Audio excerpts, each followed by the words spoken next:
Alright, yeah, and welcome back to some more Magic Duels with our Mono Red Implements deck. Let's see if we can pull off the jank once again. I will see you in the games, guys. See you in a bit. Okay, we are in. We have our Fireweaver for our implements to do some damage. We got Pierce Revolution and Foundry Inspector. We literally have the combo in hand, so we're doing this. Let's see what we can do. We just need a sacrifice outlet for this implement, and then we're good to go, really. Okay, so we'll go Mountain, we'll pass the turn. Might as well wait until the Fireweaver's out, because that implement's going to do bugger all for us until then. Our opponent's on green. Okay. So a decent chance for some artifact removal in their deck. Shouldn't be too bad, though. And they pass. Okay. Lovely, we get another land, which means Foundry Inspector can come down on turn 3 to make implement free, which is essentially going to be 2 damage next turn, and future implements are also going to be free, so if we draw into another one, then we're good to go and golden, which is lovely. And if our opponent is going to use something like a Reclamation Sage, I'd rather him use it on something like a Foundry Inspector or an implement, because Pierce Revolution, there are less of them in the deck, so that would be, it would make me sad if he were to remove such things. Let's see what he's got, though. Not much chance of any removal here, unless he runs black into Fatal Push or something like that. We don't expect to see Reckless Fireweaver go here.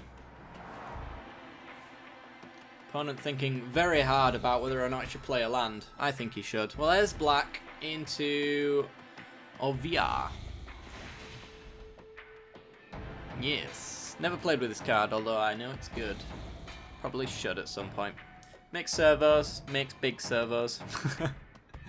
In a nutshell. Okay.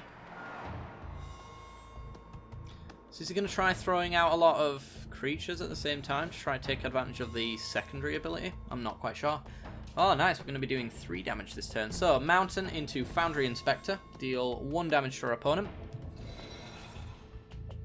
And then let's just start playing out all of our free stuff. Implement of Ferocity, deal 1 damage. Bowmat Courier, deal 1 damage.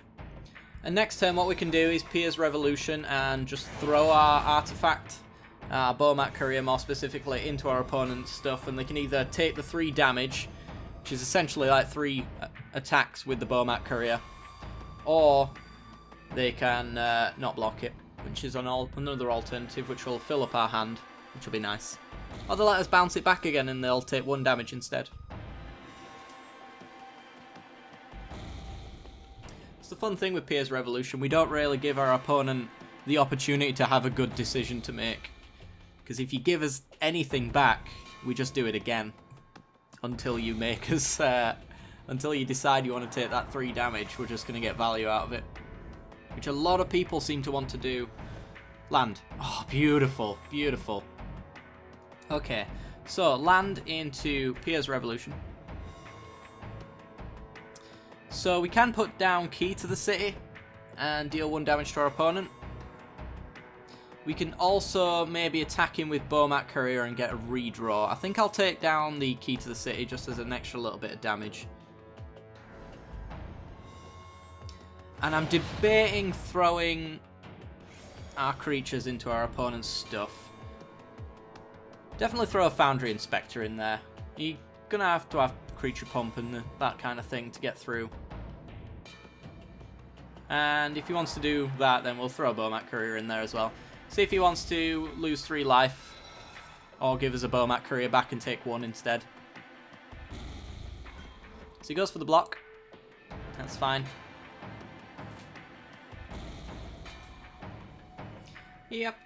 Alright, so do you want to give us it back and take 1? Or do you want to pay 3 and leave it at that? Takes the 3. Good choice, my man. Good choice. Not for us, but for him. So he's going to tap 3 and make a servo token, which is fair enough. Just need a sacrifice outlet now, so that we can start drawing off of our implements. Or even an ether hub as well, so that we can actually pay the implement's cost and sacrifice it. So a tireless tracker for our opponent into an Evolving Wilds gets him a clue. We can sack the Evolving Wilds and get another one as well. So you can get a fair bit of value off of that. Which is fair enough. We don't have to cover too much more ground though at this rate. We could even discard whatever we draw with Key to the City to make our Foundry Inspector unblockable. And that's essentially a 4-turn clock, barring us drawing an implement or something like that that we can just cast for free and deal damage to our opponent. And we get an Ether Hub, so we get to sacrifice the implement, which is nice. We can't make it anything unblockable though, which is the only issue, but if we want to do it this way anyway. So I'm going to sack the implement, stick it on... Stick it on the Foundry Inspector. Do you want to take 3 damage? Which is essentially like us hitting our opponent anyway. Or do you want to give us it back so we can do it again?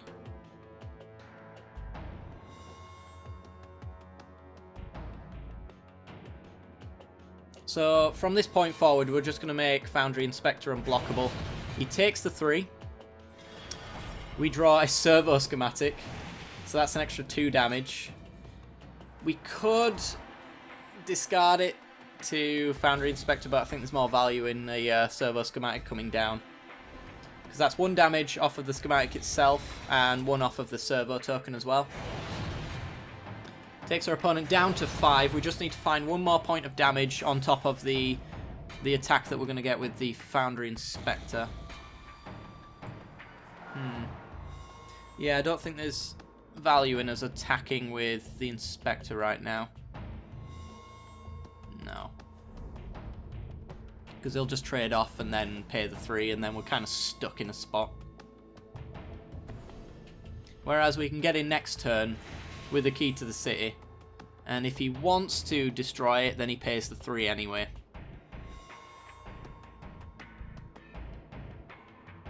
So let's see what he can do.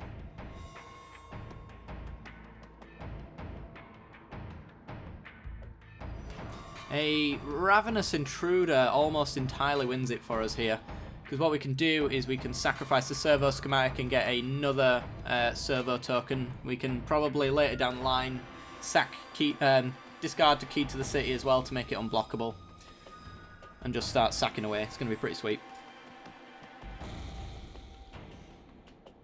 So our opponent sacks a lot of clues. Makes himself a decent 5-4. He's holding up... Interesting. Well, we're discarding that to Key to the City, so... Discard to make Foundry Inspector unblockable. 4 damage coming in. We just need to find another point of damage. This only works with non-token artifacts, which is why I'm not throwing the servo into a suicide attack, because we won't get any value out of that. But we literally just need to find an implement or anything of that kind of thing. Anything to do 1 damage with this Fireweaver out. Obnixilis. Okay. I think that means we just win here, because we discard whatever we draw to Key to the City to make any one of our creatures unblockable. So even if he minuses to kill our Foundry Inspector, he's doing no good for himself. Yeah, he draws to kill himself. Okay. Nice. So as you can see, our opponent was doing the right thing by paying that 3, but in the end, that also made it far worse for them at the same time. So, you know, combo away. Alright guys, I'll see you in the next game. Okay, we're in. It's a bit of a flooded hand for 19 lands in a deck.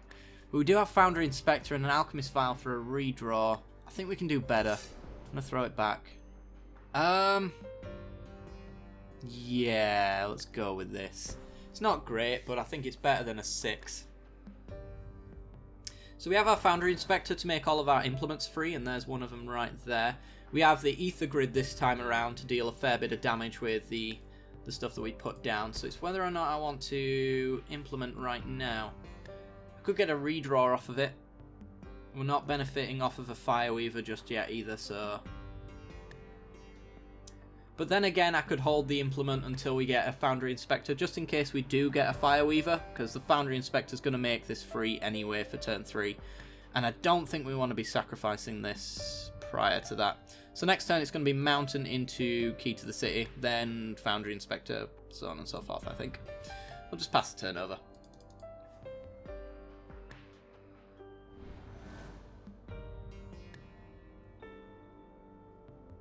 So our opponent's on black, red, and white, so it's Mardu. Oh, is it vehicles? Oh dear, this might be one of our bad matchups. Aggro, of course, is not the best place to be for us. Although, with the Ether Grid down, we can take care of this veteran motorist very easily. There's a Fireweaver, so we were right to hold off for a little bit. So next turn we can Foundry Inspector and Implement for 2 damage, as long as Fireweaver sticks around. We shall see. My guess is he's probably just going to play a vehicle here. But he might also go on License Disintegration. Goes with a Bygone Bishop instead. Interesting. And swings in for 3. It's fair enough. Yep, that's fine. It's not fine, but it's acceptable. Okay. We get another Fireweaver. Oh, we could get so greedy here. So we could do Fireweaver into Implement, which is 2 damage anyway. Or we could do Foundry Inspector into Implement, which is also 2 damage. But I think in the long term, the other Fireweaver's probably better. I want to get Ether Grid down soon, but right now, we'll see.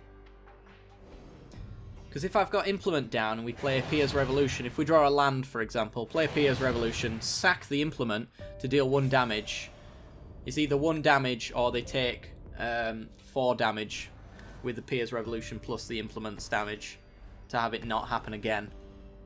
Okay, Inventor's Apprentice gets them a clue thanks to the Bygone Bishop, and that also pumps him up. So we've got ourselves a very, very popular net-decked vehicles deck here. I'm just calling it now. Or it might just be Mardu Artifacts. I don't know. Still going to take all of this. Ether Grid's looking pretty nice around now. Although we might just be a bit too slow on it. Just need those land drops. Yeah. Okay, so land drop.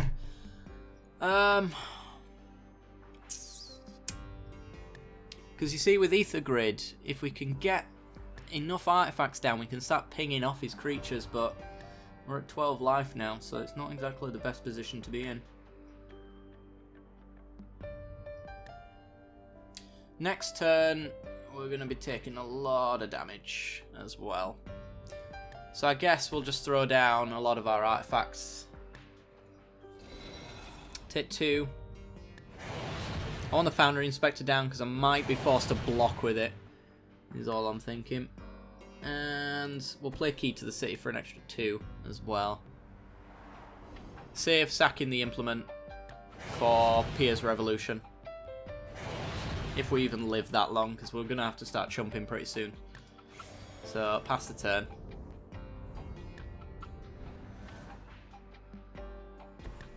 We can block and block here, but there's a good chance that he's maybe got some removal to counter all of that. We'll see.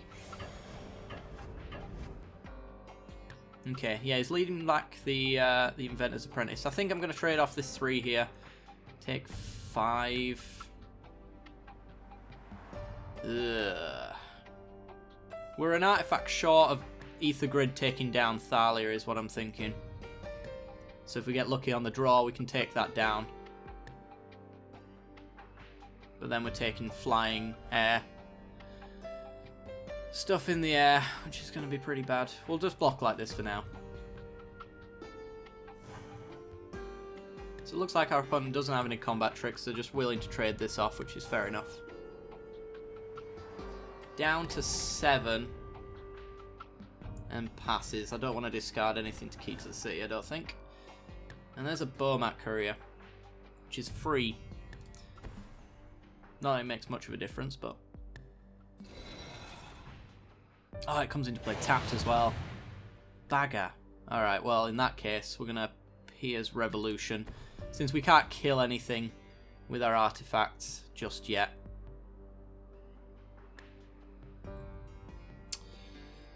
We can pay the 1 on the implement to potentially dealing 4 damage, but what good does that do us right now? I don't think it does us any good. Honestly, I think this Ether Grid's the only way we're getting out of this, and even then, it ain't looking great unless our opponent lets us draw with the implements like one of our older games. Alright, I'm just going to hold back now. Gonna sack a clue. Draw a card.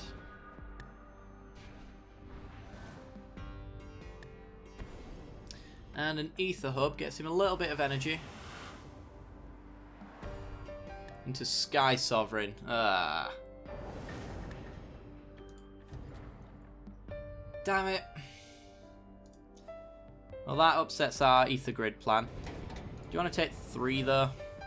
Probably. You're in a pretty decent position right now. I don't think you would ever not take this 3. Oh. Interesting. Did not see that coming.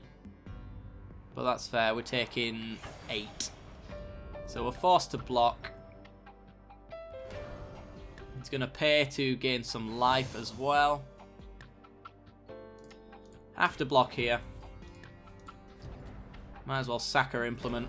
See if we can draw into anything nice. Can't think what we could draw into, honestly. He lets us have it back, though.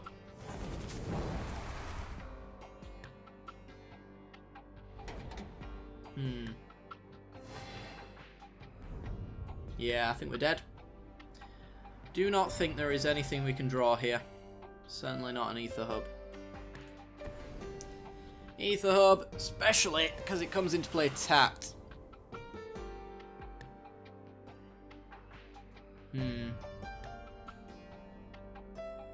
Yep, we are very much dead. So we could play Foundry Inspector, we could play loads of our implements and stuff for free. Oh yeah, but we just got outrushed here, so not much we could do. There is a spell that's a board wipe that goes well with this deck, but it kind of drawing into it too much upset our little combo, but maybe I'd consider using it nonetheless. And we get to throw down our implement again, but we can't pay for it again. If we had a free sack outlet, we could do that all day, but we don't, unfortunately. And with a Fireweaver, it'd be painful for him. But that is going to be game. Send a message. And concede right then and there. Oh well, can't win them all. Yeah, I think I'm going to try throw back in the board wipe. I can't think what its name is, but you'll probably see it in the 3rd episode and we'll see what it's like. Because in this current situation, it does 3 damage to everything, and it also, the cost of it is to sack an artifact. So we could sack our implement, see if he wants to pay, and then wipe his board completely clear. Which is one of the things that made it so useful. In fact, in this current scenario, we'd probably end up winning if we committed like this and we had the board wipe. Because it's instant speed as well, so, you know.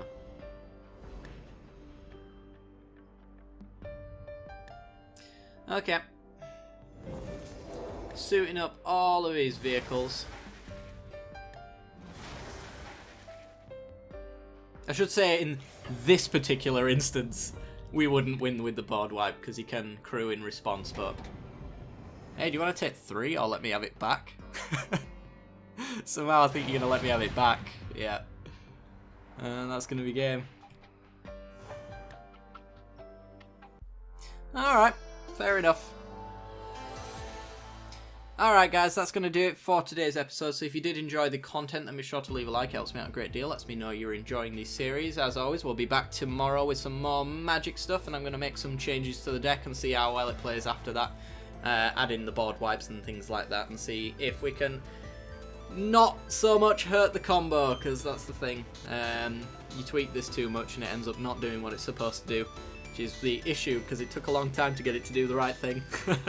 But anyway, be sure to like and subscribe and hit the little bell icon right next to the subscription button to be notified when I release new videos. Alright guys, I'll see you tomorrow. Goodbye.